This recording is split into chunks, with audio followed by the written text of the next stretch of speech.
Hello everyone. તો આજના video લેક્ચરની અંદર આપણે ડિપ્લોમા સિવિલ એન્જિનિયરિંગના 5મા સેમેસ્ટરની અંદર આવતો સબ્જેક્ટ એટલે કે એડવાન્સ કન્સ્ટ્રક્શન ટેકનોલોજી અને આ સબ્જેક્ટના જીટીયુના સિલેબસ અનુસારનો બીજો યુનિટ ધેટ મીન્સ કે ઇક્વિપમેન્ટ ફોર ધ કન્સ્ટ્રક્શન અને આ બીજો યુનિટ એટલે કે ઇક્વિપમેન્ટ ફોર ધ કન્સ્ટ્રક્શન યુનિટની અંદર આવતા ડ્રેગિંગ ઇક્વિપમેન્ટ્સ એટલે કે ડ્રેગિંગ કાર્ય માટે વપરાતા સાધનો એની ઉપર આજના લેક્ચરની અંદર આપણે ડિસ્કશન કરવાના છીએ. હવે જો આજના લેક્ચરના આપણે ટોપિક્સની વાત કરીએ કે જે આ લેક્ચરનો મુખ્ય ટોપિક ધેટ મીન્સ કે ડ્રેગિંગ ઇક્વિપમેન્ટ સમજવા માટે જરૂરી છે, તેમાં સૌપ્રથમ જોશું કે વોટ ઇઝ ડ્રેગિંગ ઇક્વિપમેન્ટ્સ એટલે કે ડ્રેગિંગ ઇક્વિપમેન્ટ કેને કહેવામાં આવે છે, એના યુઝ કયા કયા છે અને જનરલ ટર્મની અંદર એની એપ્લિકેશન્સ કઈ કઈ છે તેના ઉપર ચર્ચા કરશું. અને ત્યાર પછી different types of dragging equipment એટલે કે અલગ અલગ પ્રકારના જે ઇક્વિપમેન્ટ્સ છે કે સાધનો છે કે જે ડ્રેગલિંગ કાર્ય માટે વાપરવામાં આવે છે, એના કન્સ્ટ્રક્શન, એના યુઝ, એની લિમિટેશન્સ, આ બધી બાબતો ઉપર આજના લેક્ચરમાં હવે આગળ આપણે ડિસ્કસ કરવાના છીએ. એમાં સૌપ્રથમ વાત કરીએ કે વોટ ઇઝ ડ્રેગિંગ ઇક્વિપમેન્ટ્સ. અને ડ્રેગિંગ ઇક્વિપમેન્ટ્સ સમજતા પહેલાં એ સમજીએ કે ડ્રેગિંગ કેને કહેવામાં આવે છે in the sense of construction process.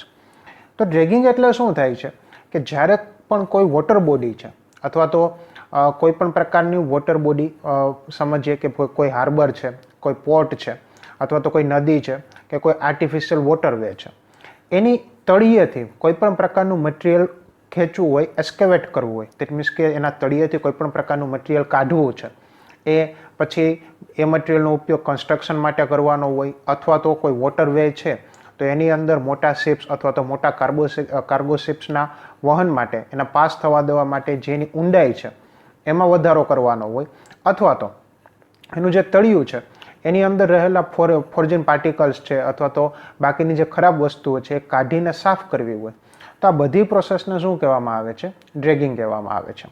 તો ડ્રેગિંગ ઇક્વિપમેન્ટ્સ કેને કહેવામાં આવે છે? તો કે machine which is specially use for removing the bad material from the under water is called ડ્રેજર.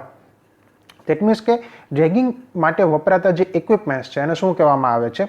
ડ્રેજર્સ કહેવામાં આવે છે. હવે એ શું છે, એનું મુખ્ય કાર્ય શું છે? બટ ઓબ્વિયસ આપણે વાત કરીએ કે ડ્રેગિંગ કરવું. દેટ મીન્સ કે જે તળિયા છે, કોઈ પણ શરીર, કોઈ પણ વોટર બોડી છે એના તળિયે જે પણ વસ્તુ રહેલી છે, દેટ મીન્સ કે કોઈ રિવર છે, પોર્ટ છે, તેના તળિયેથી મટીરિયલને રિમૂવ કરવું. હવે જો આના યુઝની વાત કરીએ કે કઈ કઈ જગ્યાએ યુઝ થાય છે, તો હાર્બર અને પોર્ટ્સની અંદર યુઝ થાય છે. હવે હાર્બર અને પોર્ટ્સમાં શા માટે? કારણ કે હાર્બર અને પોર્ટ્સની અંદર મોટા કાર્ગો શિપ્સ છે એ ડોક થતા હોય છે કે જેને મૂવમેન્ટ માટે, પાણીની અંદર મૂવમેન્ટ માટે અમુક ઊંડાઈ સુધીનું પાણી જરૂરી બની જતું હોય છે. જો એનાથી ઓછું પાણી હશે, દેટ મીન્સ કે છીછરું પાણી હશે, તો એ જે શિપ્સ છે એ ત્યાં સ્ટક થઈ જશે અને મૂવ કરી શકશે નહીં. તો એવા સમયે જરૂરી બની જાય છે કે સમયે સમયે હાર્બર અથવા તો પોર્ટનું જે તળિયું છે એટલે કે પાણીની જે ઊંડાઈ છે એક લિમિટ કરતાં વધારે જ રહી, એનાથી ઓછી થાય નહીં. તો દરિયાના, સમુદ્રના વહનને કારણે ઘણી વખત એવું થાય છે કે જે માટી છે એ પોર્ટ સાઇડ આવી જતી હોય છે અને ત્યાંનું જે પાણી છે એની ઊંડાઈ ઓછી થતી હોય, ધેટ મીન્સ કે એનું તળિયું છે એની ઉપર માટી, બેડ ઉપર માટી ભરાઈ જાય છે અને ત્યાંથી એને રિમૂવ કરવી પડતી હોય છે. તો એવા કેસીસમાં છે આ ડ્રેજર્સ છે એ વાપરવામાં આવતા હોય છે. દેન આફ્ટર વાત કરીએ આર્ટિફિશિયલ વોટરવેઝ. આર્ટિફિશિયલ વોટરવેઝ એટલે કે ફોર એક્ઝામ્પલ, સિમ્પલ ને સાદું એક્ઝામ્પલ લઈએ તો પનામા કેનાલ. પનામા કેનાલ શું છે કે એક પ્રકારનું આર્ટિફિશિયલ વોટરવે છે કે જેની મદદથી મોટા શિપ્સ છે ઇઝીલી એક કોન્ટિનેન્ટમાંથી બીજા કોન્ટિનેન્ટમાં જઈ શકતા હોય છે. તો આવા પ્રકારના જે આર્ટિફિશિયલ વોટરવેઝ છે એનો સમયે સમયે તળિયાની ઊંડાઈ મેન્ટેન કરવા માટેનો ઉપયોગ થતો હોય છે. ત્યાર પછી for the construction of artificial Iceland.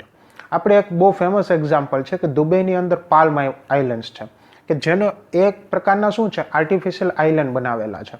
તો આ પ્રકારના જે આર્ટિફિશિયલ આઇસલેન્ડ છે અથવા તો આઇલેન્ડ્સ છે એની અંદર શું થાય છે કે એના માટે મટીરિયલ કાઢવું પડે છે. તો એ મટીરિયલ છે એ મેજોરિટી કેસીસમાં જે સમુદ્રના તળિયે જે પડેલું છે અથવા તો સી બેડમાં જે મટીરિયલ છે એનો જ ઉપયોગ કરી એને વ્યવસ્થિત રીતે સ્ટેક કરી એક ઉપર એક લેયર બનાવીને આર્ટિફિશિયલ આઇલેન્ડ્સ છે એ બનાવવામાં આવતા હોય છે. તો આવા પ્રકારના કન્સ્ટ્રક્શન મટીરિયલ કે જે સી બેડમાંથી અથવા તો સમુદ્રના તળિયેથી મળતા હોય છે તો એવા કેસીસમાં મટીરિયલને એસ્કેવેટ કરવા માટે આ પ્રકારના ઇક્વિપમેન્ટ યુઝ થાય છે. એઝ વેલ એઝ ઘણી વખત એવું થતું હોય છે કે અમુક જે 12 માસની નદી છે, ધેટ મીન્સ કે કન્ટિન્યુ ફ્લો થતી હોય એવી નદીઓ છે, એના તળિયેથી તમારે સારી ક્વોલિટીની રેતી કાઢવી છે, તો એવા સમયે પણ આ ડ્રેજર્સ છે એ વાપરવામાં આવતા હોય છે. રાઈટ. હવે જો ડ્રેજર્સના પ્રકારની વાત કરીએ તો મુખ્યત્વે 4 પ્રકારના ડ્રેજર્સ છે એ જનરલ કેસીસમાં કન્સ્ટ્રક્શન દરમિયાન અથવા તો સિવિલ સાઇટની અંદર ઉપયોગમાં લેવાતા હોય છે.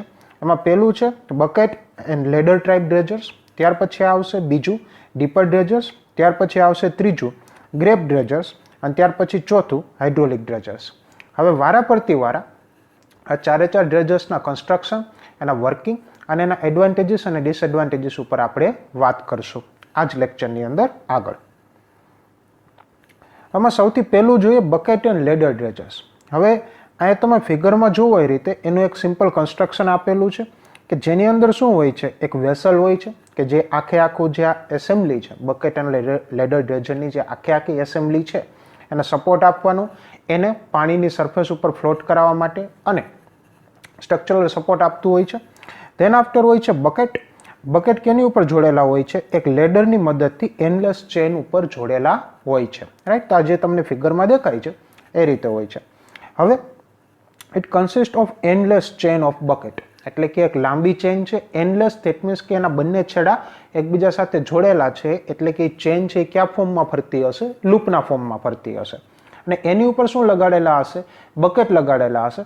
અને નોર્મલ બકેટ નથી હોતા, આ બકેટના જે એજ છે કાં તો એ ધારદાર હશે એટલે કે શાર્પ એજ હશે, અથવા તો એની ઉપર એક્સ્ટ્રા ટીથ આપેલા હશે કે જે સી બેડ છે અથવા તો વોટર બોડીનું જે બેડ છે એ બેડમાંથી મટીરિયલને સ્ક્રેચ કરી, ગ્રેબ કરી અને એને ત્યાંથી બહાર એસ્કેવેટ કરી શકે. Right. Mounted and running around a ladder, એટલે કે જે લેડર્સ છે, લેડર એટલે કે સીડી જેવી રચના કે એની ઉપર કન્ટિન્યુઅસલી રોટેટ કરતી હોય છે. રેડી. અને form in the middle of the બો ઓફ ધ ફ્લોટિંગ વેસલ. હવે આખી જે એસેમ્બલી છે કે જે એસ્કેવેશન માટે વાપરવામાં આવે છે એ ક્યાં સેટ કરેલી હોય છે, એક્ઝેક્ટ વેસલના વચ્ચેના ભાગમાં સેટ કરેલી હોય છે. શા માટે? કારણ કે આખી એસેમ્બલીનો વજન વધારે હોય છે. એના કારણે જો આ એસેમ્બલી છે એ એના સેન્ટરના ભાગથી થોડી દૂર અથવા તો મિડલ ભાગથી થોડી દૂર રાખવામાં આવે તો એસેન્ટ્રિક વેઇટને કારણે શું થશે કે જે વજન છે વેસલનું એ અનબેલેન્સ થઈ જશે અને જે ડ્રેગિંગ વર્ક કરવું હશે એ દરમિયાન પરફેક્ટ બેલેન્સિંગ અથવા તો સ્ટેબિલિટી મળશે નહીં.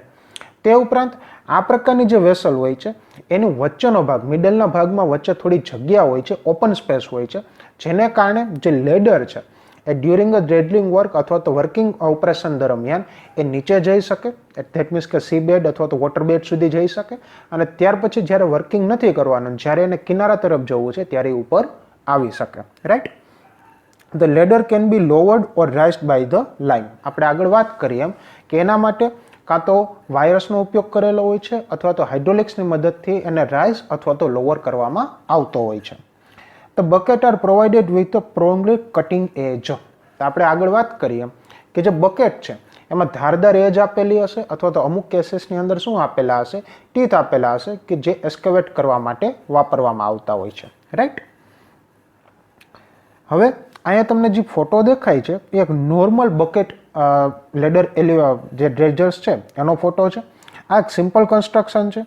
તમે અહીંયા જોવો એ રીતે ફોટામાં કે પાછળની સાઈડ એક એસેમ્બલી છે, એક કેબિન જેવી રચના છે કે જે કંટ્રોલ કરે છે, કંટ્રોલ યુનિટ્સ એની અંદર આવેલું છે. તે ઉપરાંત જે આખી આ જે ચેન છે, ચેન બકેટ છે, એને રોટેટ કરાવવા માટે, એનું મુવમેન્ટ માટે અને બાકીના કમ્પોનેન્ટ્સની મુવમેન્ટ માટે વધારાનો પાવર જે પ્રોવાઈડ કરે છે એ આપેલું છે.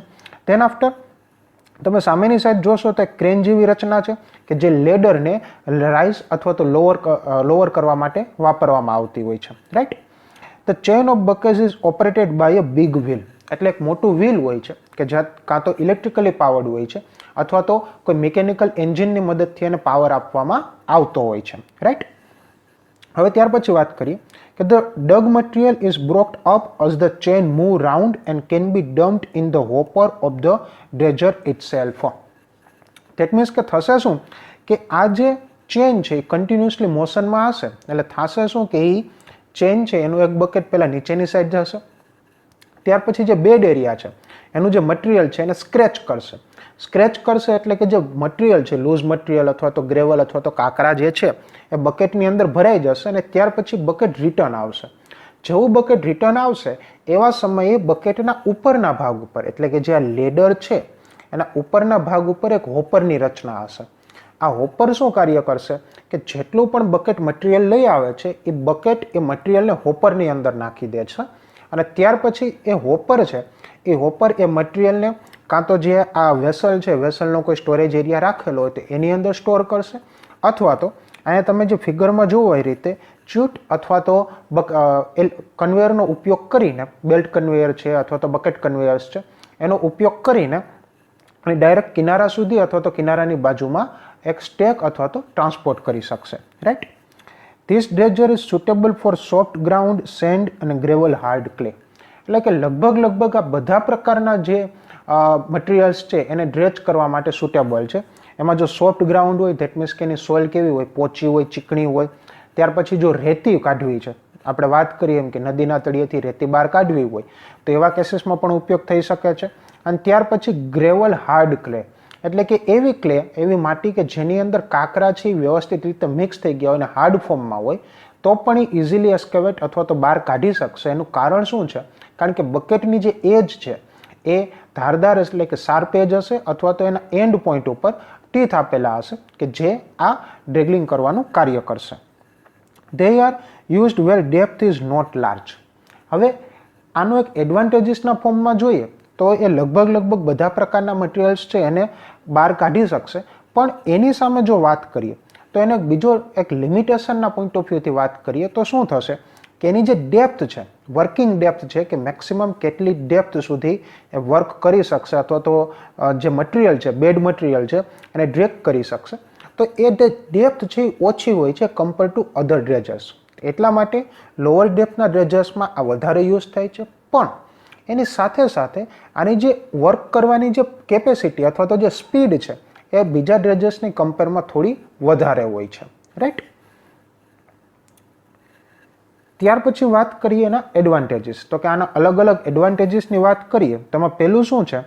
It has an ability to dredge a wide variety of materials ranging from soft sand, clay, single, soft rock, etc. એટલે કે મોટા પ્રમાણની રેન્જ, રોકથી માંડીને સોફ્ટ સોઇલ સુધીની લગભગ બધી વસ્તુ છે એ ડ્રેજ કરી શકે.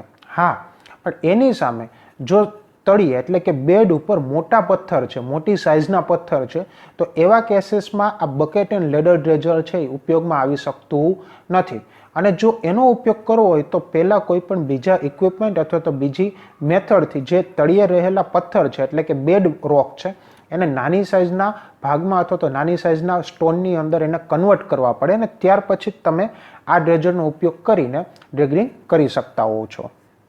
Than after foreign materials like scrap, iron wires also be removed. એટલે કે જે બાકીના મટીરિયલ્સ છે ઘણી વખત હોય છે નદી અથવા તો સમુદ્રના તળિયે પ્લાસ્ટિક હોય છે, ત્યાર પછી આયર્નના કોઈ પાર્ટ્સ હોય છે, વાયર હોય છે કે બીજો કચરો હોય છે તો એ પણ આ ઇઝીલી ડ્રેજ કરી શકે છે અને એને કારણે આના કોઈ પણ એક પાર્ટની અંદર ડેમેજ થતું નથી. ત્યાર પછી ત્રીજું કે bucket type can be change to suit the ground condition. આપણે આગળ વાત કરીને કે બે પ્રકારના બકેટ હોઈ શકે, કાં તો એક એવો બકેટ હોઈ શકે કે જેની શાર્પ એજ હોય અથવા તો બીજો બકેટ એવો હોઈ શકે કે જેના શાર્પ ટીથ આપેલા હોય. તો જે પ્રકારની ગ્રાઉન્ડ કન્ડિશન છે એના આધારે ચેન્જ થઈ શકે. ધેન આફ્ટર બીજા કેસીસની અંદર વાત કરીએ કે જો તમારે મટીરિયલ વધારે ઝડપથી બહાર કાઢવું છે તો બકેટની તમે કેપેસિટી એટલે કે નાની સાઇઝના બકેટની જગ્યાએ મોટી સાઇઝના બકેટ રિપ્લેસ કરી અને તે તમારી જે વર્કિંગ સ્પીડ છે એ પણ તમે ઇમ્પ્રૂવ કરી શકતા હો છો અથવા તો એને ચેન્જ કરી શકતા હો છો according to material and according to ground condition. Right. પરંતુ એની સામે જો એના ડિસએડવાન્ટેજીસની અમુક વાત કરીએ તો એમાં શું આવશે કે it has a poor stability when moving from one side to another. હવે જે આ વેસલ છે એ એક પ્રકારની ફ્લોટિંગ બોડી જ છે, એમાં કોઈ પણ પ્રકારનું એરોડાયનેમિક અથવા તો હાઇડ્રોલિકલી બેલેન્સિંગ હોતું નથી. તો એવા સમયે શું થાય છે કે ડ્યુરિંગ ધ ડ્રેજલિંગ વર્ક અથવા તો ડ્રેગિંગ વર્ક દરમિયાન તમારે એને જો મૂવ કરાવવું છે તો એવા સમયે એની સ્ટેબિલિટી મળતી નથી. Then after since it is mounted on a pontoon આપણે જે આગળ વાત કરી કે જે વેસલ છે pontoon, it is affected by wave action. Suppose કે સમુદ્રમાં કાર્યકારી છે અથવા તો કોઈ મોટી નદી છે કે જે સમુદ્રના કિનારેથી થોડાક જ દૂર નદી મેચ ભળે છે અને ત્યાં જ વર્ક થાય છે, તો એવા સમયે કોઈ પણ પ્રકારની વેવ આવે તો આની અંદર ઇન્સ્ટેબિલિટી જનરેટ થશે અને તેને કારણે આખું ઓપરેશન છે એ ઇફેક્ટ થઈ શકશે. And then after its operation is noisy, એટલે કે આનું જે ઓપરેશન છે એ કેવું હોય છે, નોઇસી હોય છે, બિકોઝ આખી જે બકેટ છે, લેડર છે અને ચેન છે, તો જે ચેનનું ઇન જનરલ કોઈ પણ ચેનનું ઓપરેશન હોય નોઇસી હોય છે, તો એના કારણે જે નોઇસ પોલ્યુશન અથવા તો નોઇસ લેવલ છે કેવું હશે, વધારે હશે, રાઈટ.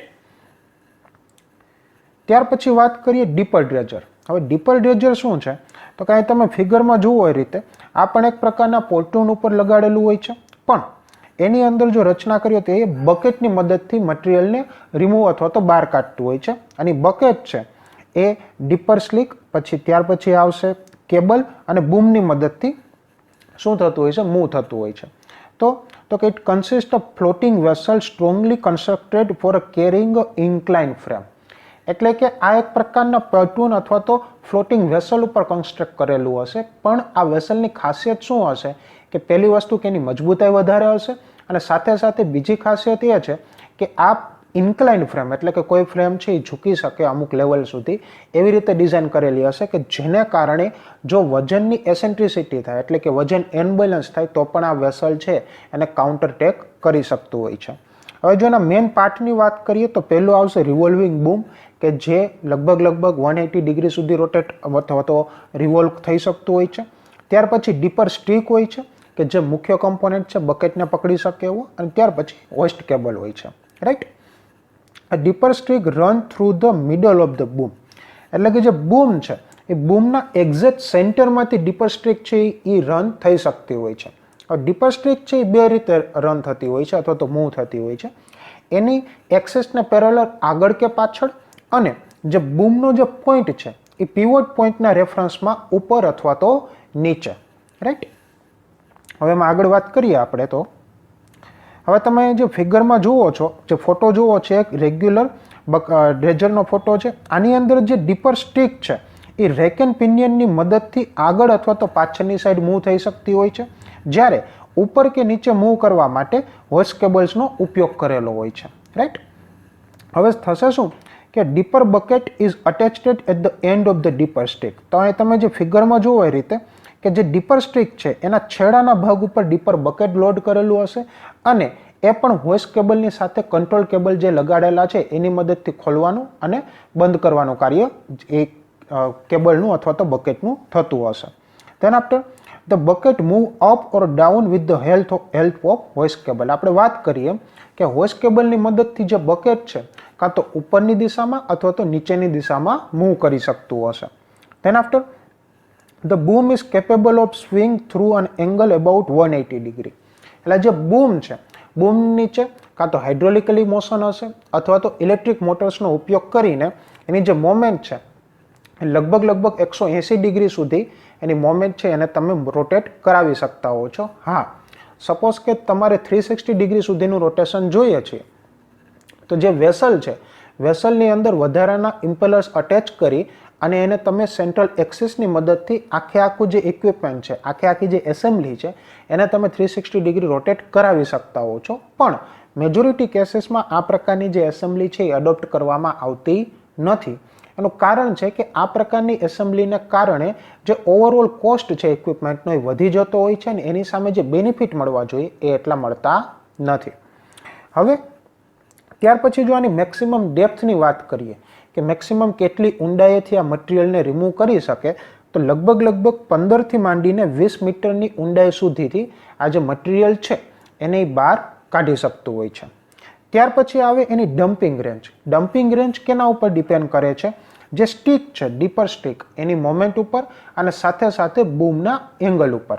આ બંનેના આધારે જે એની ડમ્પિંગ રેન્જ છે, ડમ્પિંગ રેન્જ ધેટ મીન્સ કે એનો જે પોઈન્ટ છે, જે સેન્ટર પોઈન્ટ છે ત્યાંથી, ધેટ મીન્સ કે જે જગ્યાએ બૂમ છે બાકીની એસેમ્બલી સાથે અટેચ થતું હોય છે એ પોઈન્ટથી મેક્સિમમ કેટલા ડિસ્ટન્સ સુધી મટીરિયલને ટ્રાન્સફર અથવા તો ડમ્પ કરી શકશે. તો જો આ ડમ્પિંગ રેન્જની વાત કરીએ તો 35 મીટર હોય છે અને જનરલ કેસીસમાં એની ડેપ્થ કરતાં આ ડમ્પિંગ રેન્જ કેવી હોય છે, વધારે હોય છે. અને ડમ્પિંગ માટે તમે ફિગરમાં જોવો એ રીતે કાં તો બાજુમાં કોઈ પણ પ્રકારની ફ્લોટિંગ બોડી હોય છે અથવા તો બારાજ હોય છે કે જેની ઉપર આ મટીરિયલને ડમ્પ કરવામાં આવતું હોય છે, અથવા તો બાજુમાં કોઈ બીજું ઇક્વિપમેન્ટ અથવા તો કન્વેયર સિસ્ટમ લગાડેલી હોય છે, ફ્લોટિંગ કન્વેયર સિસ્ટમ કે જેની મદદથી આ મટીરિયલ છે ડાયરેક્ટલી એને કિનારા સુધી ટ્રાન્સફર કરી શકાતું હોય છે. રાઈટ. હવે કે જો આના એડવાન્ટેજીસ અને ડિસએડવાન્ટેજીસની વાત કરીએ આપણે, તેમાં પહેલું આવશે કે it can handle a large rock piece thus reducing the blasting needs. આપણે આગળ વાત કરી હતી બકેટ અને લેડર પ્રકારના ડ્રેજરની અંદર કે મોટા રોક્સ હોય તો એને ઇઝીલી મૂવ કરી શકાતું નથી. ત્યારે આપણે વાત કરી હતી કે આવા પ્રકારના રોક્સને કોઈ પણ ઇક્વિપમેન્ટ અથવા તો બીજી મેથડથી એને નાની સાઇઝમાં કન્વર્ટ કરવા પડે છે. તો એ કન્વર્ટન જનરલી કેસીસની અંદર બ્લાસ્ટિંગનો ઉપયોગ કરવામાં આવતો હોય છે. પણ જે બ્લાસ્ટિંગ છે એની પણ એક ખાસ વસ્તુ જોવી પડે કે આજુબાજુનું એટમોસ્ફિયર કેવું છે, આજુબાજુની ઇકોસિસ્ટમ કેવી છે, અને સાથે સાથે જે જગ્યાએ બ્લાસ્ટિંગ કરવું છે એ જગ્યાએની માટી અને બાકીની કન્ડિશન કેવી છે. તો એવા સમયે ઘણી વખત શું થતું હોય છે કે જે નીચે બેડ ઉપર મોટા પથ્થર રહેલા છે એને નાની સાઇઝમાં કન્વર્ટ કરવા માટે બ્લાસ્ટિંગનો ઉપયોગ કરવામાં આવતો હોય છે. પણ જ્યારે તમે આ ડ્રેજરનો ઉપયોગ કરો તો એવા કેસીસની અંદર બ્લાસ્ટિંગનો ઉપયોગ કરવાની જરૂર રહેતી નથી, બિકોઝ એનું જે બકેટ છે એ હેવી પથ્થરને અથવા તો મોટી સાઇઝના પથ્થરને રિમૂવ કરવા માટે કેપેબલ હોય છે. Then after it can efficiently remove rock and other hard materials. એટલે કે કોઈ પણ હાર્ડ મટીરિયલ છે કે જે વધારે વજનના છે, ધેન આફ્ટર બીજી કોઈ પણ મેથડથી તમે એને સ્ક્રેચ કરીને કે ડ્રેગ કરીને બહાર કાઢી શકતા નથી, તો એવા કેસીસમાં આ પ્રકારના ઇક્વિપમેન્ટ છે વધારે કેપેબલ રહેતા હોય છે. Then after well suited for dredging clay in a firm and stiff condition. ક્લેના સ્ટીફનિંગ માટે એટલે કે ક્લેને ડ્રેગિંગ કરવા માટે પણ આ પ્રકારના આ જે છે એ વધારે સુટેબલ રહેતું હોય છે. Then after it can work in a confined space around the dock and narrow channels.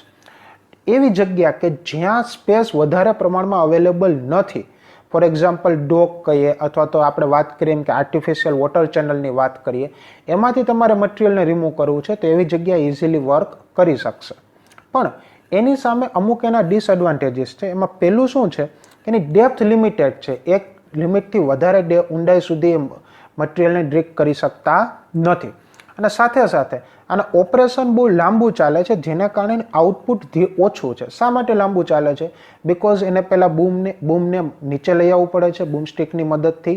Than after નીચેથી મટીરિયલને ભરી બકેટની અંદર લોડ કરી ત્યાર પછી એને બહાર કાઢવું પડે છે અને જે તે ડમ્પિંગ સાઇટ સુધી ડમ્પ કરવું પડે છે. તો આ દરમિયાન જે એની ટોટલ આઉટપુટ છે, જે ટોટલ સાયકલ ટાઈમ છે એ વધારે થતો હોય છે, જેના કારણે એનું આઉટપુટ ઓછું મળતું હોય છે. રાઈટ. ત્યાર પછી વાત કરીએ ગ્રેબ ડ્રેજર્સ. હવે ગ્રેબ ડ્રેજરની રચના કેના જેવી હોય છે? ક્લેમસેલ જેવી હોય છે. ક્લેમસેલ જે છે એના જેવી જ રચના હોય છે. ફરક ખાલી એટલો હોય છે કે ક્લેમસેલની આખી જે એસેમ્બલી છે એ હાર્ડ સરફેસ ઉપર અથવા તો જમીન ઉપર હોય છે, જ્યારે આની આખી એસેમ્બલી છે એ કોઈ પણ ફ્લોટિંગ બોડી અથવા તો પોર્ટૂનની મદદથી વોટર સરફેસ ઉપર ફ્લોટ થતી હોય છે. રાઈટ. તો in this type a grab એટલે કે ક્લેમસેલ જેવું હોય છે, is suspended by a cable or chain from an extending boom or crane. એટલે કે ક્રેનની મદદથી અથવા તો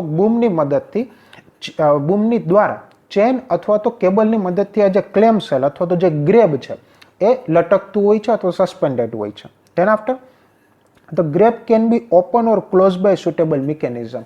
જે મિકેનિઝમ ક્લેમસેલની અંદર વપરાય છે સેમ મિકેનિઝમ આની અંદર ઉપયોગ કરવામાં આવે છે કે જે ગ્રેબના જે નીચેનો ભાગ છે એનું નીચેનું જે મુખ છે, મોઢું છે એના અથવા તો એના જે બે સેલ છે એને ઓપન કરવા અને ક્લોઝ કરવા માટે વપરાતું હોય છે. Then after the grab is allowed to fall by a gravity in open position till the buries itself into the ground. એટલે કે ઓપન કન્ડિશનમાં ગ્રેવિટીની મદદથી એને નીચે લઈ જવામાં આવે છે. ક્યાં સુધી? કે જ્યાં સુધી ગ્રાઉન્ડમાં વ્યવસ્થિત રીતે એટલે કે નીચેના બેડ વોટર બોડીના અથવા તો જે સમુદ્ર ફોર એક્ઝામ્પલ કહીએ, સી કહીએ તો સી બેડ સુધી વ્યવસ્થિત રીતે ખૂંચી ન જાય. રાઈટ. આ તમે જે ફિગરમાં જુઓ છો એક પ્રેક્ટિકલ ઓરિજિનલ ગ્રેબ ડ્રેજરનો ફોટો છે. રાઈટ.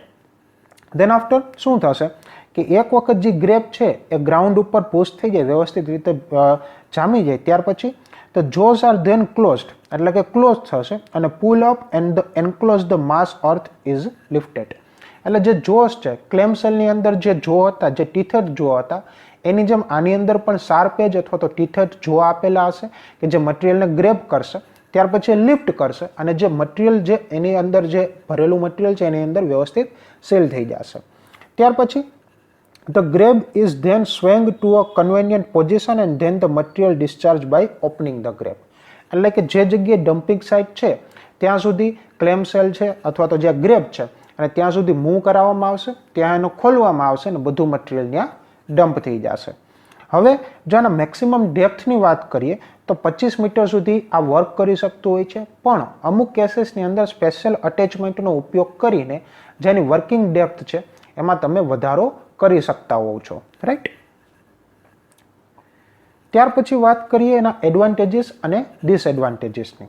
તેમાં પહેલું છે, it is a universal tool and can be used in almost all type of soil. આ જોજો ખાસ વર્ડ યુઝ કરેલો છે સોઇલ. ધેટ મીન્સ કે મોટી સાઇઝના પથ્થર અથવા તો ગ્રેવેલ્સ માટે આ એટલું બધું એપ્લિકેબલ નથી, પરંતુ લગભગ કોઈ પણ પ્રકારની સોઇલ હોય એના મોમેન્ટ માટે તમે ગ્રેબ ડ્રેચરનો ઉપયોગ કરી શકતા હો છો, right. Than after they have a ability to degree close coil walls, jetties, etc. That means કે આની એક એબિલિટી છે કે ક્લોઝ કોઇલ વોલ્સ હોય એટલે કે એકદમ નજીકમાં વોલ્સ આપેલી છે. ધેન આફ્ટર જેટીસ છે, રાઈટ, પોર્ટ કયો, ધેન આફ્ટર આપણે કહીએ કે ડોકિંગ યાર્ડ કયો, આ પ્રકારની કોઈ પણ જગ્યાએથી ડ્રેગિંગ વર્ક કરવું હોય તો આ ઇઝીલી વર્ક કરી શકતા હોય છે. Then after it can also handle the foreign material like iron scrap, wires, tyres et cetera. માટી એટલે કે કન્સ્ટ્રક્શન મટીરિયલ સિવાયના કોઈ પણ બાકીના સ્ક્રેપ હોય, જે મેટલનો સ્ક્રેપ છે, નોન મેટાલિક સ્ક્રેપ છે, તેના માટે આ ઇઝીલી વર્ક કરી શકતા હોય છે. પરંતુ એની સામેના અમુક ડિસએડવાન્ટેજીસની વાત કરીએ તો કે it is only suitable for a material such as a loose soil or loosen rebar અથવા તો રબલ્સ. ધેટ મીન્સ કે નાની સાઇઝના, અતિશય નાની સાઇઝના ફાઇન એગ્રીકેટ અથવા તો કાંકરા હોય અથવા તો લૂઝ સોઇલ હોય તો એના માટે જ સુટેબલ છે. બાકીના હેવી રોક અથવા તો હાર્ડ સરફેસ માટે આ તમે એપ્લાય કરી શકતા નથી. અને બીજું કે એનો આઉટપુટ એઝ વેલ એઝ એની જે આખી સાયકલ છે એને ટાઈમ લાગે છે, ગ્રેબને નીચે લઈ જવો પડે છે, ત્યાર પછી વ્યવસ્થિત ગ્રેબ ફોર્મલી શિફ્ટ ચોટી જાય જમીન ઉપર અથવા તો બેડ ઉપર વ્યવસ્થિત જામી જાય, ત્યાર પછી એને ક્લોઝ કરવો પડે છે, એને બહાર કાઢવું પડે છે અને ડમ્પ કરવું પડે છે. તો આખી પ્રોસેસ દરમિયાન વાર લાગે છે. એટલા માટે એનું જે ટોટલ આઉટપુટ છે અથવા તો વર્કિંગ સ્પીડ છે એ કેવી હોય છે, ઓછી હોય છે, રાઈટ. ત્યાર પછી વાત કરીએ હાઇડ્રોલિક ડ્રેજર્સ. હવે અહીંયા તમે જે ફિગરમાં ફોટોની અંદર જુઓ છો એક હાઇડ્રોલિક ડ્રેજરનો ફોટો છે. એ નામ જ ઇન્ડિકેટ કરે છે કે હાઇડ્રોલિક, ધેટ મીન્સ કે હાઇડ્રોલિક ફોર્સના મદદથી આ જે બેડ મટીરિયલ્સ છે એને ડ્રેજર્સ અથવા તો ડ્રેગિંગ કરવાનું કાર્ય કરતો હશે. In this type, the soil is removed by the suction by means of sand pump. આ સેન્ડ પંપ શું છે? આ રેગ્યુલર પ્રકારનો વોટર પંપ જ છે, પણ એના ઇમ્પેલર્સ છે એ સ્પેશિયલી ડિઝાઇન કરેલા હોય છે કે જેને કારણે એ સેન્ડ અથવા તો લૂઝન મટીરિયલ જે હોય અથવા તો સોઇલ હોય એને ઇઝીલી એ પમ્પિંગ દરમિયાન જો એની અંદર પાણીની અંદર સેન્ડ અથવા તો સોઇલ હોય તો એને ઇઝીલી એ પંપ કરી શકે અને એને કારણે એના ઇમ્પેલર્સને કોઈ પણ પ્રકારનું ડેમેજ ન થાય, રાઈટ. ધેટ મીન્સ કે આ મટીરિયલને કઈ રીતે રિમૂવ કરશે? સેન્ડ પંપ દ્વારા જનરેટ થતા સક્શનની મદદથી. If the material to be removed is loosened, the suction produced by the sand pump is adequate. એટલે કે જો મટીરિયલ લૂઝ છે એટલે કે જે સરફેસની ઉપરનું જે મટીરિયલ છે એ લૂઝ ફોર્મમાં છે, ઇઝીલી તમે એને જરીક હાથ લગાડો તો પણ એ ઇઝીલી ડ્રેગ થઈ શકે છે. તો એવા કેસીસમાં માત્ર પંપની મદદથી, પંપના સક્શન પ્રેશરની મદદથી જ તમે મટીરિયલને રિમૂવ કરી શકશો. પણ if the material is hard એટલે કે જો મટીરિયલ હાર્ડ છે તો rotated cutter is employed at the end of the suction pipe. હવે તમે જે ફિગર જુઓ છો, જે બ્લેક કલરનો મોટો પાઇપ છે અને એના એન્ડ ઉપર એક રોટેટિંગ કટર આપેલું છે. તે શું કરશે કે હાર્ડ મટીરિયલમાં કટ કરશે, પેનેટ્રેટ કરશે, એના મટીરિયલના પાર્ટિકલ્સને લૂઝ કરશે અને ત્યાર પછી સેન્ડ પંપના સક્શનથી એ મટીરિયલને બહાર કાઢી નાખશે, રાઈટ. ત્યાર પછી વાત કરીએ કે ઘણી વખત કટરની જગ્યાએ વોટર જેટ્સનો પણ ઉપયોગ કરવામાં આવે. હાઈ પ્રેશરાઇઝ વોટર જેટને કારણે પણ મટીરિયલને લૂઝ કરી અને ત્યાર પછી એને ડ્રેજસ કરવાનું થતું હોય છે. ધેન આફ્ટર આ જે આખી સિસ્ટમ છે કાં તો સ્ટીમથી ચાલતી હશે ને કાં તો ઇલેક્ટ્રિક પાવર સિસ્ટમ હશે. મેજોરિટી કેસીસમાં મોડર્ન મટીરિયલ ઇક્વિપમેન્ટ્સ છે ઇલેક્ટ્રિક પાવરથી ચાલતા હોય છે. Then after this type of dredgers are suitable for loose sand, silt, clay, mud in open water. એટલે કે મડ હોય, ક્લે હોય, લૂઝ સેન્ડ હોય, બધા માટે આ સુટેબલ થઈ જાય છે. એન્ડ ધેન આફ્ટર તે give a higher output with low operation cost. શા માટે? કારણ કે આની અંદર કોઈ પણ પ્રકારના સેલ અથવા તો બકેટને નીચે લોવર કરી ત્યાર પછી બહાર કાઢીને ડમ્પિંગ સાઇટ સુધી ટ્રાન્સફર કરવાની જરૂર નથી, પરંતુ માત્ર ને માત્ર પાઇપ અને સક્શનની મદદથી મટીરિયલને બહાર કાઢી શકાય છે. એટલા માટે આની જે સ્પીડ છે એ વધારે હોય છે અને કોસ્ટ એની સામે ઓછો હોય છે. હવે જો એના ડાયમેન્શનની વાત કરીએ તો જો ડ્રેજર્સની જો લંબાઈની વાત કરીએ તો 45થી માંડીને 140 મીટરની વચ્ચે હોય છે. અને જો પહોળાઈની વાત કરીએ તો 9 મીટરથી માંડીને 30 મીટરની વિથમાં અથવા તો પહોળાઈમાં હોય છે. હવે જો આની ડિગિંગ ડેપ્થની વાત કરીએ એટલે કેટલી ઊંડાઈ સુધી આ મટીરિયલને રિમૂવ કરી શકે તો જનરલી 4.5 મીટરથી માંડીને 15 મીટરની વચ્ચે વેરી થતું હોય છે. અને આના જો પાઇપની વાત કરીએ કે જે સક્શન પાઇપ છે કે જે મટીરિયલને અને સાથે સાથે પાણીને સક કરવાનું કાર્ય કરે છે, તો એ સક્શન પાઇપ છે એનો ડાયામીટર 1.2 મીટર જેટલો હોય છે. રાઈટ. તો વિદ્યાર્થી મિત્રો, આજના વિડીયો લેક્ચરની અંદર આપણે ડ્રેગિંગ એટલે શું એ સમજ્યા. ત્યાર પછી જે ડ્રેગિંગ માટે વપરાતા અલગ અલગ પ્રકારના ડ્રેજર્સ, એના કન્સ્ટ્રક્શન, એના એડવાન્ટેજીસ, ડિસએડવાન્ટેજીસ અને સાથે સાથે એની ઓપરેટિંગ રેન્જ, આ બધી બાબતો ઉપર ચર્ચા કરી. So thank you students.